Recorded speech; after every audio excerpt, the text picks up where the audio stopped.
Не може винаги да си щастлив, казва известният хуманитарен и духовен деец Шри Шри Рави Шанкар, който от вчера е у нас.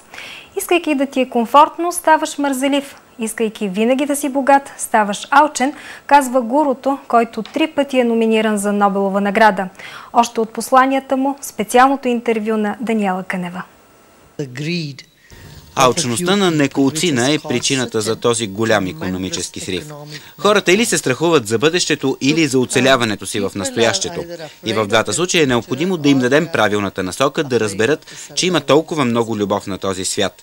Хората трябва да разберат, че целият свят, цялата човешка раса е едно голямо семейство. И ние сме там, за да си помагаме един друг и да израстваме. Както се доказва, отново и отново при големи природни бедствия, независимо дали е в Китай, Индия, Мексико, целият свят се събира и се притичва на помощ. Ние имаме специални програми за лекуване на преживяното, което връща увереността на хората. Това правим при възстановяването и в Ирак, и в Афганистан, и в Косово. Работим много с лишените от свобода, много активно и в България. Фондацията на Шри Шри Рави Шанкар, една от най-големите хуманитарни организации в света, не случайно е наречена "Изкуство да живееш". Грижата е предимно към децата, срещу агресията. Успяват с повече от 145 страни. Но за преобразяването на нечовешкия свят на човека на земята, Шри Шри Рави Шанкар готви години наред широка световна мрежа от инструктори. Имаме вече и в България.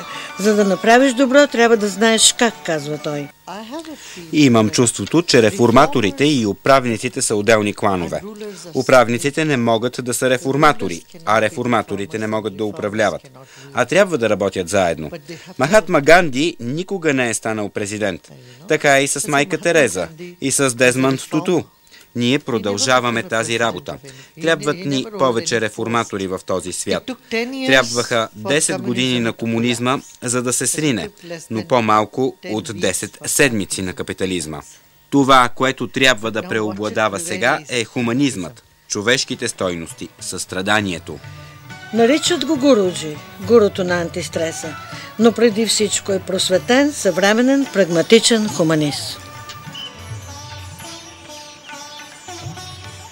Можете да видите и чуете на живо Шри Шри Рави Шанкар днес от 16 до 19 часа в зала 1 на НДК.